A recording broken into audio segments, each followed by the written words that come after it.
Corría el año 1852 en el corazón de Georgia, donde el sol implacable castigaba los interminables campos de algodón que se extendían hasta donde alcanzaba la vista. En el centro de esta vasta riqueza se erigía la mansión de la familia Vance, una imponente construcción blanca con columnas que pretendían evocar la grandeza de la antigua Roma, pero que solo servían para proyectar una sombra opresiva sobre las humildes cabañas de los esclavos. El aire era denso, cargado no solo de la humedad sofocante del sur, sino también de un miedo silencioso y una tensión palpable. En esta sociedad, un estricto e hipócrita código de honor regía la vida de los blancos, mientras que la vida de los esclavos pendía de un hilo, sujeta a los caprichos de sus amos.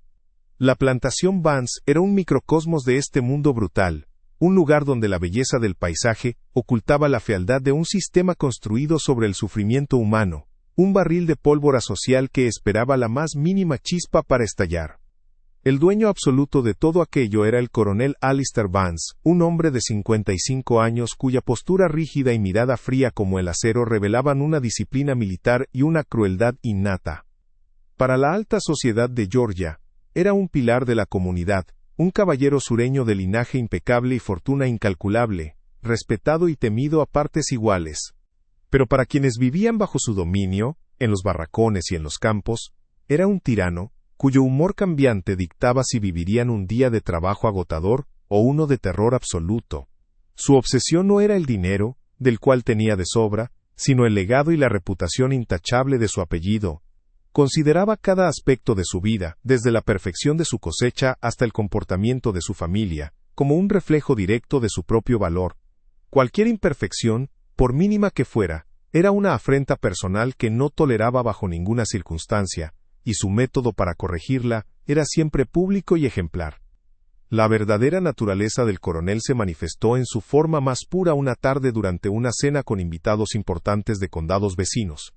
Un anciano sirviente de la casa, llamado Silas, cuyas manos temblaban por la edad y los largos años de servicio, dejó caer accidentalmente una jarra de porcelana fina importada de Europa. El sonido del objeto haciéndose añicos contra el suelo de mármol silenció la conversación al instante, y todas las miradas se clavaron en el coronel. Alistair Vance no levantó la voz, simplemente se puso de pie, con una calma aterradora, y ordenó a sus capataces que llevaran a Silas al patio central. Frente a sus distinguidos invitados, a quienes obligó a mirar desde el porche, y a todos los esclavos que fueron sacados de sus cabañas para observar, ordenó que el anciano recibiera 20 latigazos. No fue por el valor de la jarra, sino para demostrar que en su mundo, el más mínimo error tenía consecuencias devastadoras y públicas. El mensaje fue claro y brutal. Nadie estaba a salvo de su ira, y la humillación era su arma preferida. La historia del coronel Vance y de aquellos bajo su yugo apenas comienza. Si quieres saber cómo se desarrolla este relato de injusticia y resistencia, no olvides suscribirte al canal, darle un me gusta a este video, y dejar un comentario contándonos qué te pareció este inicio. Tu apoyo es fundamental para que sigamos trayendo historias como esta. En medio de este mundo de apariencias y rigidez, vivía Elara Vance, la única hija del coronel. A sus 22 años, Elara no poseía la delicada figura de las damiselas de su clase social, aquellas de cinturas ceñidas y risas frívolas que adornaban los salones.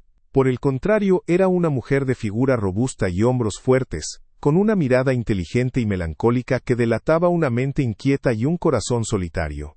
Pasaba sus días refugiada en la biblioteca de la mansión, encontrando en los libros a los únicos compañeros que no la juzgaban por su apariencia. Su padre la veía no como a su hija, sino como una mancha en el perfecto tapiz de su legado. Una pieza defectuosa que le recordaba constantemente que no todo en su mundo respondía a su férrea voluntad. Cada comida compartida, cada encuentro en los pasillos, estaba marcado por la mirada desaprobadora del coronel, un recordatorio silencioso y constante de que, a sus ojos, ella era una profunda decepción. El conflicto entre padre e hija era una guerra silenciosa que se libraba dentro de los muros de la mansión. Para el coronel Alistair Vance, su hija Elara era un reflejo fallido de su propio prestigio. Su obsesión por la perfección se extendía a su linaje, y esperaba que su única heredera fuera el epítome de la belleza y la gracia sureña, una mujer destinada a asegurar una alianza matrimonial que fortaleciera aún más el nombre de los Vance. Sin embargo, la naturaleza le había dado una hija que no encajaba en ese molde. Él interpretaba su robustez no como una característica física, sino como un acto de rebeldía, una falta de disciplina que manchaba su reputación. Cada vez que la miraba, no veía a la joven inteligente y sensible que era, sino el fantasma de la perfección que su difunta esposa había sido, y que Elara, en su opinión, nunca alcanzaría. Su desprecio era una nube constante sobre la vida de la joven, asfixiando cualquier atisbo de alegría o autoestima que ella intentara cultivar. La tensión latente finalmente estalló durante el baile anual del condado, un evento diseñado para que las familias adineradas exhibieran a sus hijas casaderas. El coronel había movido todos sus hilos para asegurar un encuentro entre Elara y el joven heredero de una plantación vecina, un hombre cuya fortuna rivalizaba con la suya. Elara, vestida con un incómodo corsé que apenas le permitía respirar, soportó la velada con una dignidad estoica, sabiendo que era un mero peón en el juego de su padre. Después de un único y forzado baile, el pretendiente la devolvió junto a su padre. Con una sonrisa condescendiente el joven se inclinó y susurró, con voz lo suficientemente alta para que los más cercanos oyeran. Un hombre necesita una yegua de cría para asegurar su linaje, coronel, no un animal de carga. La humillación fue instantánea y pública. La música pareció desvanecerse y Elara sintió como todas las miradas se clavaban en ella, quemándola como el sol del mediodía. El viaje de regreso a la plantación se hizo en un silencio sepulcral, un silencio más aterrador que cualquier grito. Elara, sentada frente a su padre en el carruaje, no se atrevía a levantar la vista del suelo, sintiendo el peso de su fracaso y la furia helada que emanaba de él. El coronel Vance no dijo una sola palabra. Sus nudillos estaban blancos de tanto apretar el pomo de plata de su bastón, y su mandíbula, tan tensa que parecía tallada en granito. No era el arrebato de un padre decepcionado, sino la fría y metódica planificación de un estratega militar, decidiendo cómo aplastar una insurrección. Elara sabía que un castigo era inevitable, pero no podía imaginar la crueldad que su padre estaba concibiendo en su mente. Él no la castigaría por su apariencia, sino por la vergüenza pública que le había causado. Y el castigo, como todo lo que hacía el coronel, sería un espectáculo diseñado para restaurar su honor a través de la completa aniquilación de la dignidad de su hija. Al llegar a la mansión, el coronel bajó del carruaje sin esperarla y se dirigió directamente a su despacho. Durante una hora, el único sonido que se escuchó fue el de sus pasos medidos sobre el suelo de madera, de un lado a otro, como un depredador enjaulado. Finalmente, salió al porche, con una nueva y aterradora calma en su rostro. Su mirada recorrió los campos de algodón y se detuvo en las cabañas de los esclavos. Fue entonces cuando la idea tomó forma en su mente. Una idea tan retorcida y sádica, que solo él podría haberla concebido. Quería enseñarle a Elara cuál era su verdadero lugar, y para ello, la despojaría de todo lo que la definía como una Vance. Llamó a su capataz, y con una voz desprovista de toda emoción, pronunció la sentencia que cambiaría para siempre la vida en la plantación. Prepara a la chica. Durante una semana, vivirá con el salvaje. Que aprenda lo que vale la carne que no sirve para otra cosa. El capataz, un hombre corpulento de manos callosas llamado Jebedía Hadaya, agarró a Elara por el brazo sin ninguna delicadeza. La tela de su fino vestido de baile se rasgó ligeramente bajo la presión de sus dedos, un sonido que marcó el inicio de su degradación. La arrastró fuera del porche iluminado de la mansión. Bajando los escalones de mármol y cruzando el césped perfectamente cuidado que separaba su mundo del de los esclavos. Elara tropezaba, sus zapatos de seda se llenaban de tierra y pequeñas piedras. No se resistió. El shock la había dejado muda y sin fuerzas. Los esclavos que volvían de los campos se detuvieron. Sus rostros una mezcla de asombro y miedo. Vieron a la hija del amo ser tratada como uno de ellos, arrastrada hacia los barracones bajo la mirada fría y calculadora del coronel Vance, quien lo seguía a una distancia prudente, como un general supervisando la ejecución de una sentencia que él mismo había dictado. El silencio de la noche era total, roto solo por el sonido de los pies de Elara arrastrándose por el camino de tierra. Frente a las cabañas, el coronel ordenó a Jebedía que detuviera la marcha, Con un gesto, hizo que todos los esclavos salieran y formaran un semicírculo. Las luces de las antorchas parpadeaban, proyectando sombras danzantes sobre los rostros cansados y asustados. El ara estaba de pie en el centro, temblando, con la cabeza gacha y el cabello suelto enmarcando su rostro pálido. Su padre se paró a su lado y con una voz que resonó en la quietud de la noche anunció su castigo. Esta mujer, dijo negándose a usar la palabra hija, ha deshonrado el nombre de Vance. Ha demostrado ser terca e indisciplinada, más parecida a un animal de campo que a una dama, por lo tanto aprenderá cuál es su verdadero lugar. Hizo una pausa dramática, asegurándose de que cada persona presente sintiera el peso de sus palabras. Durante una semana, vivirá como viven las bestias. La entrego a Samuel. Él será su dueño hasta que yo decida lo contrario. El jadeo colectivo de la multitud fue casi inaudible, ahogado por el miedo. A una orden del coronel, 2 capataces se adentraron en la multitud y sacaron a un hombre alto y de hombros anchos. Era Samuel. Los demás esclavos se apartaron de él instintivamente. Había sido capturado en África hacía pocos años, y rara vez hablaba, lo que, junto a su imponente físico, le había ganado el apodo de El Salvaje. Lo empujaron frente al coronel, pero Samuel no levantó la vista del suelo. Sus manos, grandes y fuertes, estaban apretadas en puños a sus costados, pero su cuerpo permanecía inmóvil. El ara lo miró con un terror que le helaba la sangre. Este era el hombre que su padre había elegido para ella, el instrumento de su máxima humillación. No veía a una persona, sino la encarnación de todas las pesadillas que le habían enseñado a temer. Para el coronel, el plan era perfecto. No solo castigaba a su hija, sino que reafirmaba su poder absoluto, demostrando que podía disponer de la vida y el cuerpo de cualquiera, incluso los de su propia sangre, como si fueran simples propiedades. La crueldad de este castigo parece no tener límites. Si quieres ver cómo el ara sobrevive a esta terrible prueba, te pedimos que te suscribas al canal y nos dejes un me gusta para apoyar nuestro trabajo.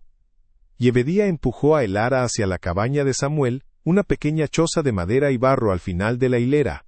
Sus piernas se negaban a moverse, pero la mano del capataz en su espalda era implacable. Cada paso era una tortura, acercándola a un destino que no podía ni quería imaginar. La puerta de la cabaña se abrió con un chirrido, revelando una oscuridad total en su interior.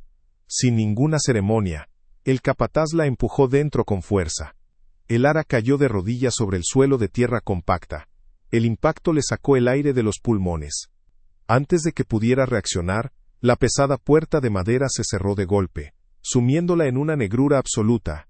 Escuchó el sonido inconfundible de una barra de hierro siendo colocada en el exterior, sellando su prisión. Estaba atrapada, sola en la oscuridad con el hombre que todos llamaban salvaje. El plan de su padre se había cumplido. La habían despojado de todo, dejándola en el punto más bajo y vulnerable de su vida. Dentro de la cabaña, el aire era espeso y olía a tierra húmeda, sudor y humo de leña. El ara permaneció inmóvil en el suelo, paralizada por el pánico. Su corazón latía tan fuerte que podía oírlo en sus oídos, un tambor frenético que contaba los segundos de su terror. Podía sentir la presencia de Samuel en la pequeña habitación aunque no podía verlo. Escuchaba su respiración, lenta y profunda, un sonido que en su mente aterrorizada era el de un depredador esperando el momento de atacar. Se arrastró hacia atrás hasta que su espalda tocó la pared de madera áspera, intentando hacerse lo más pequeña posible, como un animal acorralado. Esperaba un grito, un golpe, la violencia brutal que su padre había planeado para ella. Cada músculo de su cuerpo estaba tenso, preparado para un final horrible. En esa oscuridad, el ara Vance dejó de ser la hija de un hacendado. Era solo una mujer aterrorizada, abandonada a la merced de un extraño. Pasaron los minutos, que parecieron horas. El ataque que ella esperaba con pavor nunca llegó. En lugar de violencia, lo que rompió el silencio fue un suave crujido. A través de la oscuridad, pudo distinguir la silueta de Samuel moviéndose lentamente hacia el rincón más alejado de ella. No se le acercó. Simplemente se sentó en el suelo, dándole todo el espacio posible en la diminuta cabaña. Fue un gesto simple, casi imperceptible, pero en el contexto de su terror, fue monumental. No era la acción de una bestia, sino la de un hombre que conscientemente le estaba ofreciendo seguridad. Elara no entendía. Se suponía que él debía lastimarla, humillarla, cumplir la voluntad del amo. Sin embargo, su comportamiento silencioso y respetuoso era una contradicción directa a todo lo que le habían enseñado y a la cruel intención de su padre. La confusión comenzó a abrirse paso a través de su miedo, una pequeña grieta de luz en su desesperación. Elara no durmió en toda la noche. Permaneció acurrucada en su rincón, observando la silueta de Samuel al otro lado de la cabaña. Él tampoco durmió. Se quedó sentado, inmóvil, una presencia silenciosa y vigilante en la oscuridad. Afuera, los sonidos de la plantación seguían su ritmo nocturno, pero dentro de esas 4 paredes, se había formado una tregua extraña e inesperada. Cuando los primeros rayos del amanecer se filtraron por las grietas de la madera, la luz tenue iluminó el interior de la choza. Por primera vez, Elara pudo ver el rostro de Samuel con claridad. No había ira ni malicia en sus ojos, como esperaba. En su lugar, encontró una profunda tristeza, una expresión de cansancio que parecía reflejar no solo su propio sufrimiento, sino también el de ella. En ese momento, Elara comprendió algo fundamental: el castigo de su padre había fracasado de la manera más inesperada. En lugar de romperla, la había puesto cara a cara con una forma de nobleza y humanidad que jamás había conocido en su propia casa. Al segundo día, Elara despertó con los músculos entumecidos por el frío y el miedo. La luz del sol se colaba por las rendijas de la cabaña, revelando que estaba sola. Samuel se había ido a los campos mucho antes del amanecer. En el rincón donde él había dormido, ahora solo había un espacio vacío. Sin embargo, junto a ella, sobre una hoja ancha y limpia, había una pequeña porción de pan de maíz y un cuenco de madera con agua fresca. Era la ración de Samuel, la escasa comida que le daban para sobrevivir a un día de trabajo brutal. No la había despertado, no la había tocado, simplemente le había dejado todo lo que tenía. Este acto de sacrificio silencioso fue la primera grieta en el muro de terror que la rodeaba. No era solo la ausencia de violencia lo que la sorprendió, sino la presencia de una bondad tan pura y desinteresada que desarmó por completo sus expectativas. Por primera vez, en lugar de miedo, sintió una profunda y abrumadora curiosidad por el hombre al que llamaban salvaje. Cuando Samuel regresó al anochecer, su cuerpo cubierto de sudor y polvo de los campos de algodón, encontró a Elara exactamente donde la había dejado. La comida y el agua permanecían intactas. Él la miró, y por un instante, sus ojos revelaron una profunda fatiga, pero no había rastro de ira. Sin decir una palabra, se sentó en el suelo frente a ella y empujó suavemente el cuenco de agua en su dirección. Su gesto era una invitación, no una orden. Elara, cuya garganta estaba seca por el pánico y la sed, finalmente bebió. Luego, él le ofreció el pan de maíz. Ella lo tomó con manos temblorosas y comió bajo su mirada tranquila. Más tarde esa noche, Samuel salió por un momento y regresó con un manojo de hojas secas y suaves. Con cuidado, las extendió en el rincón de Elara, creando un lecho improvisado para protegerla del suelo frío y duro. No era un acto de un carcelero, sino el de un protector. A la mañana siguiente, un nuevo gesto le esperaba. Al despertar, encontró un pequeño ramo de flores silvestres colocado cuidadosamente junto a su lecho de hojas. Eran flores humildes, de colores vivos, de las que crecían en los bordes de los campos, ignoradas por todos. Alguien había tenido que levantarse antes del amanecer y desviarse de su camino para recogerlas. Ese pequeño detalle la conmovió hasta las lágrimas. Su padre, en toda su vida, nunca le había ofrecido un gesto de belleza tan simple y puro. Para el coronel, todo era una transacción, una demostración de poder. Para Samuel, un hombre que no poseía nada en el mundo, este era un regalo que venía del corazón. Elara tomó las flores y las sostuvo contra su pecho, sintiendo por primera vez en muchos años que alguien la veía, no como una decepción o una propiedad, sino como un ser humano que merecía, aunque fuera en secreto, un momento de alegría. La coraza de vergüenza que su padre había construido a su alrededor durante toda su vida comenzó a agrietarse y a caer en pedazos. Dentro de esa cabaña oscura y humilde, Elara encontró una dignidad que nunca había conocido en la opulenta mansión. Empezó a observar a Samuel, a estudiar sus movimientos silenciosos y su economía de gestos. Se dio cuenta de que su silencio no era producto de la ignorancia, como todos asumían, sino de una profunda observación y una fuerza interior que se negaba a ser quebrantada. Vio la inteligencia en la forma en que reparaba una herramienta rota y la gentileza en la manera en que apartaba una araña de su camino en lugar de aplastarla. La etiqueta de salvaje era una mentira cruel, una invención de los hombres como su padre para justificar su propia barbarie. En Samuel, Elara descubrió que la verdadera nobleza no se vestía con trajes finos ni se exhibía en salones de baile, sino que residía en el alma de aquellos que, a pesar de sufrirlo todo, se negaban a perder su humanidad. Poco a poco, desarrollaron un lenguaje propio, uno que no necesitaba palabras. Un simple asentimiento de cabeza por parte de él era suficiente para que ella supiera que era seguro beber el agua. Una mirada de ella hacia el exterior era respondida con un gesto sutil de él, indicándole a través de una grieta en la pared un pájaro carpintero trabajando en un árbol cercano. Él le enseñó sin hablar a identificar los sonidos de la noche, el canto de los grillos, el ulular de una lechuza, el susurro del viento en los campos de algodón. Eran lecciones de un mundo que ella siempre había ignorado. A cambio, Elara encontró una aguja de coser oxidada, y usando un hilo que deshilachó de su propio vestido andrajoso, comenzó a remendar un gran desgarro en la única camisa de Samuel. Era un intercambio silencioso de cuidados, una alianza secreta que se fortalecía con cada gesto de respeto mutuo, un acto de rebelión invisible contra el mundo que intentaba destruirlos. La extraña dinámica dentro de la cabaña no pasó desapercibida para los demás esclavos.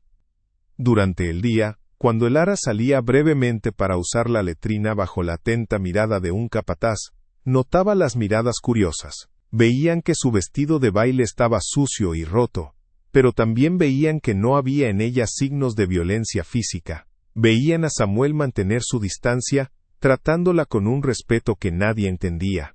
Los susurros corrían por los barracones. Algunos pensaban que era una trampa del coronel, una prueba para todos ellos. Otros, los más cínicos, creían que ella lo estaba manipulando para salvarse. Pero las mujeres mayores, aquellas cuyos ojos habían visto décadas de crueldad y sufrimiento, vieron algo diferente. Reconocieron en la quietud entre Elara y Samuel una conexión que desafiaba las leyes de su mundo, una pequeña semilla de humanidad que florecía en el lugar más improbable y peligroso de toda la plantación. Una noche una violenta tormenta azotó la plantación. Los truenos retumbaban como cañones y los relámpagos iluminaban la pequeña cabaña con destellos fantasmales. Elara, que siempre había odiado las tormentas, se encogió en su rincón, temblando incontrolablemente. Samuel, sentado al otro lado de la habitación, la observó en silencio. No se acercó para no asustarla, pero en su lugar, hizo algo completamente inesperado. Comenzó a tararear una melodía baja y profunda, una canción sin palabras que sonaba antigua y llena de melancolía. Era un canto de su tierra natal, un recuerdo de un mundo que le habían arrebatado. La melodía era increíblemente tranquilizadora, una presencia sonora que envolvía a Elara y la anclaba en medio del caos de la tormenta. Cerró los ojos y escuchó, y por primera vez, el sonido de la voz de Samuel no le causó miedo, sino una profunda sensación de paz. En esa noche de tormenta su alianza se selló para siempre. Fue entonces cuando Elara comprendió la profunda ironía de su situación. Su padre la había arrojado a esa cabaña para romperla, para enseñarle lo que era la humillación absoluta. Pero en lugar de eso, la había liberado. Lejos de su mirada despectiva, de los susurros de la alta sociedad y de la jaula dorada de la mansión, Elara se sentía más ella misma que nunca. Este castigo se había convertido en su despertar. La ira que sentía hacia su padre ya no era la de una hija herida, sino la de una mujer que había visto la verdadera cara de la injusticia. Su resentimiento pasivo se transformó en una resolución fría y afilada. Sabía que su supervivencia, y ahora también la de Samuel, dependía de su capacidad para pensar, para ser paciente y para actuar cuando llegara el momento. La idea de la resistencia dejó de ser un sueño vago leído en los libros de su biblioteca. Ahora tenía un rostro, un nombre y una melodía tarareada en la oscuridad. A medida que la semana llegaba a su fin, una tensión palpable se instaló en la cabaña. Ambos sabían que el coronel Vance volvería pronto, esperando encontrar a su hija destrozada y sujeta, lista para suplicar su perdón. Pero el hombre que vendría a buscarla no encontraría a la misma mujer que había arrastrado por el barro. En su lugar, encontraría a alguien que había aprendido a ver la fuerza en el silencio y la nobleza en la humildad. Un plan no hablado comenzó a formarse entre ellos. Era un entendimiento mutuo que pasaba a través de sus miradas. No se rendirían. No le darían al coronel la satisfacción de verlos derrotados. Su resistencia no sería violenta sino algo mucho más poderoso. Se enfrentarían a él juntos con la dignidad intacta. Su alianza secreta, forjada en la oscuridad, el respeto y las flores silvestres, era su única arma, y estaban listos para usarla. Cuando la semana llegó a su fin, el coronel Vance se presentó en la puerta de la cabaña, con una expresión de triunfo mal disimulado. Esperaba encontrar a su hija sucia, quebrantada y suplicante. En su lugar, encontró a Elara de pie, con la ropa andrajosa pero el cuerpo erguido, y una calma en la mirada que lo desconcertó. Ella no dijo nada, simplemente bajó la cabeza en un gesto de obediencia que él interpretó como la sumisión total que tanto deseaba. Ordenó que la llevaran de vuelta a la mansión para limpiarla, convencido de que su cruel lección había funcionado a la perfección. No podía ver que la mujer que regresaba a su casa ya no era su hija asustada, sino una estratega que acababa de pasar una semana estudiando el terreno enemigo desde su punto más vulnerable, con una nueva y peligrosa claridad en su mente. Su arrogancia lo había vuelto ciego, y Elara usaría esa ceguera como su principal arma. De vuelta en la opulencia de la mansión, Elara jugó su papel a la perfección. Se volvió silenciosa, dócil y obediente, cumpliendo sus tareas domésticas sin una sola queja. Su padre la observaba con una satisfacción sádica, creyendo que finalmente la había doblegado a su voluntad. Se jactaba ante sus capataces de que la disciplina dura era el único lenguaje que entendían tanto las bestias como las mujeres obstinadas. Pero bajo esa fachada de sumisión, la mente de Elara trabajaba sin descanso. Cada noche, mientras la casa dormía, ella exploraba. No buscaba escapar, sino entender la maquinaria que movía el imperio de su padre. Memorizaba los horarios de los guardias, la ubicación de las llaves, las conversaciones que escuchaba a través de las puertas. Se convirtió en una sombra dentro de su propio hogar, invisible y subestimada, mientras reunía la información que necesitaría para desmantelar el mundo de su padre desde adentro. Su primer objetivo fue el despacho del coronel, el corazón de su poder. Durante años esa habitación había sido un lugar prohibido, un santuario a su autoridad. Usando un alambre fino que había encontrado en el patio, Elara logró forzar la cerradura una noche. Con manos firmes y una respiración controlada, comenzó a examinar sus libros de contabilidad. Lo que descubrió fue más allá de sus expectativas. Su padre, un hombre que predicaba la autosuficiencia y el honor sureño, estaba hundido en deudas con banqueros del norte. Sus cosechas no eran tan rentables como presumía, y mantenía su lujoso estilo de vida a través de préstamos secretos y acuerdos comerciales que, de salir a la luz, destruirían su reputación entre sus pares. Elara no robó nada, simplemente absorbió la información, encontrando la primera gran grieta en la armadura de su padre, su hipocresía financiera. Elara sabía que la información por sí sola no era suficiente. Necesitaba aliados. Comenzó a acercarse a los sirvientes de la casa, a quienes siempre había ignorado por orden de su padre. Ya no los veía como parte del mobiliario, sino como personas. Compartía discretamente una porción extra de su comida con la cocinera, ayudaba a la lavandera a cargar un cesto pesado y se detenía a preguntarle a Silas, el anciano que había sido azotado, cómo seguían sus cicatrices. Sus actos de bondad, tan genuinos como estratégicos, comenzaron a derribar los muros de miedo y desconfianza. Los sirvientes, que habían visto y oído cada uno de los secretos oscuros de la familia Vance, empezaron a ver en ella no a una opresora, sino a una posible libertadora. Empezaron a hablar, a compartir susurros sobre las crueldades del coronel, sus miedos y sus debilidades, dándole a Elara munición invaluable. La conexión con Samuel era vital para su plan. Sabía que no podía hablar con él directamente sin despertar sospechas. Por eso, ideó un sistema de comunicación a través de una de las niñas esclavas más jóvenes, que llevaba agua a los campos y a veces ayudaba en la cocina de la mansión. Un pequeño trozo de tela de su vestido atado a la cubeta significaba «ten cuidado». Una flor silvestre específica, la misma que él le había regalado, dejada cerca del pozo, significaba «he descubierto algo importante». A través de este lenguaje secreto, Elara le hizo saber a Samuel que la lucha no había terminado. Él, a su vez, le enviaba mensajes sobre el estado de ánimo en los barracones y las rutas de escape que había estado explorando en sus escasos momentos libres. Su alianza, forjada en la oscuridad de la cabaña, se convirtió en una red de resistencia silenciosa que se extendía por toda la plantación. Con el conocimiento y los aliados de su lado, Elara comenzó una sutil campaña de sabotaje. No eran actos de violencia, sino pequeñas y calculadas interrupciones diseñadas para aumentar la presión sobre su padre y exponer su incompetencia. Una carta importante de uno de sus acreedores del norte se perdió misteriosamente antes de que él pudiera leerla, provocando una respuesta airada que lo humilló frente al cartero. Las llaves de la bodega de licores finos, que usaba para agasajar a sus invitados, desaparecían justo antes de una cena importante, obligándolo a servir un vino de menor calidad. Cada incidente era lo suficientemente pequeño como para ser atribuido a un descuido de los sirvientes, pero el efecto acumulativo comenzó a desestabilizar al coronel. Se volvió más paranoico, más irascible y cometía más errores, sin darse cuenta de que la fuente de su caos era la hija sumisa que cenaba frente a él cada noche. Elara esperó pacientemente observando cómo las grietas que había creado se ensanchaban. Sabía que un enfrentamiento directo sería un suicidio. Su venganza no sería un acto de pasión, sino una ejecución fría y metódica. Había reunido las pruebas de sus fraudes, se había ganado la lealtad silenciosa de los oprimidos, y había sembrado el caos en su ordenada vida. El coronel Vance, mientras tanto, seguía creyendo que tenía el control absoluto, que su mundo seguía girando según sus reglas.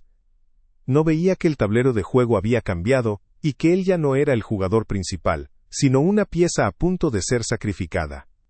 Elara solo necesitaba el momento perfecto, la oportunidad pública ideal para darle jaque mate, y hacer que todo su falso imperio se derrumbara sobre él. La calma que mostraba era la quietud de un depredador que sabe que su presa ya está atrapada. La oportunidad que Elara esperaba llegó con el Festival Anual de la Cosecha, un evento que el coronel Vance organizaba para exhibir su riqueza y poder ante los terratenientes de los condados vecinos. La noche del festival, bajo un cielo estrellado y las luces de cientos de faroles, el coronel se pavoneaba entre sus invitados, recibiendo elogios por su prosperidad. Este era su escenario, el lugar donde su reputación era forjada en público.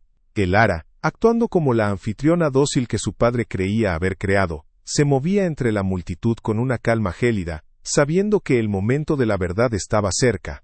Había enviado un mensaje a Samuel a través de su canal secreto, una sola palabra que lo preparaba para lo que vendría. Esta noche, la plantación entera contenía la respiración, sintiendo una tensión que no provenía solo del calor del verano, sino de una tormenta que estaba a punto de desatarse frente a todos.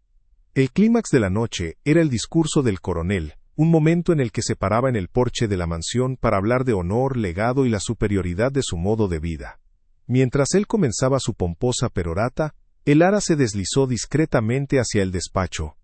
Con una llave que había duplicado semanas antes, abrió el cajón donde su padre guardaba los documentos más sensibles. Tomó el libro de contabilidad que revelaba sus deudas y las cartas de sus acreedores del norte. Salió al porche justo cuando su padre terminaba su discurso con una ovación de sus invitados. Con una voz clara y firme que silenció a la multitud, Elara dijo: «Padre, has hablado de honor. Ahora permíteme leerles a nuestros invitados sobre el verdadero estado del honor de la familia Vance». El rostro del coronel palideció, transformándose en una máscara de incredulidad y furia mientras ella levantaba los documentos para que todos los vieran. La confusión inicial de los invitados se convirtió en un silencio sepulcral mientras Elara leía, con una voz desprovista de emoción, los pasajes clave de las cartas.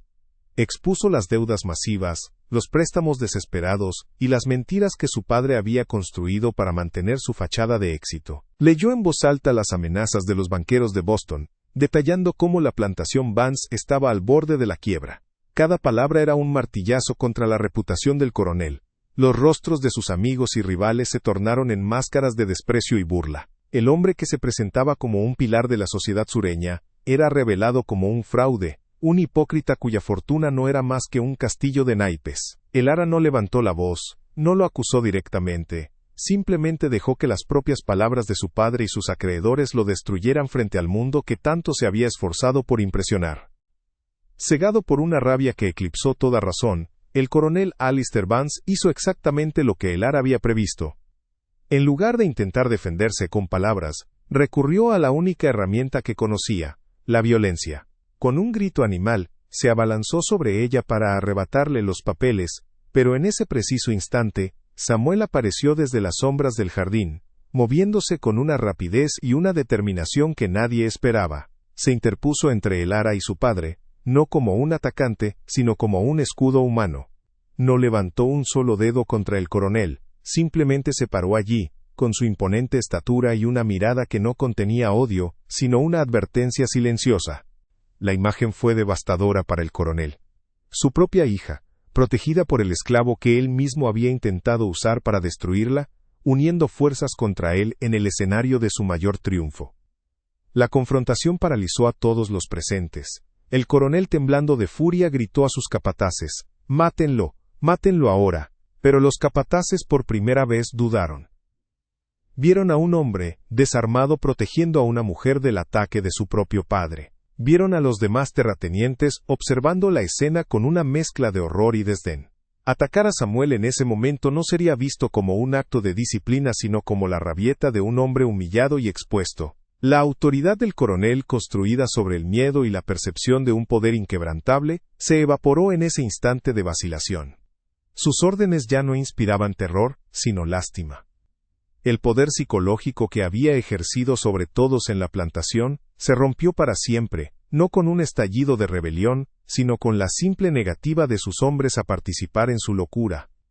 Si esta historia está moviendo algo dentro de ti, no te olvides de mostrar tu apoyo. Suscríbete al canal, dale un me gusta, y cuéntanos en los comentarios qué crees que pasará ahora. Fue entonces cuando Samuel habló, y su voz, aunque todavía marcada por un acento extranjero y un inglés rudimentario, resonó con una elocuencia que nadie podría haber anticipado. No se dirigió al coronel, sino a los invitados, a los esclavos, a todos los que observaban. «Este hombre», dijo señalando al coronel con un gesto tranquilo, «habla de honor.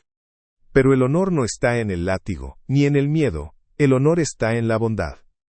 Luego miró a el Ara, y su voz se suavizó. «Esta mujer me fue entregada para ser quebrantada.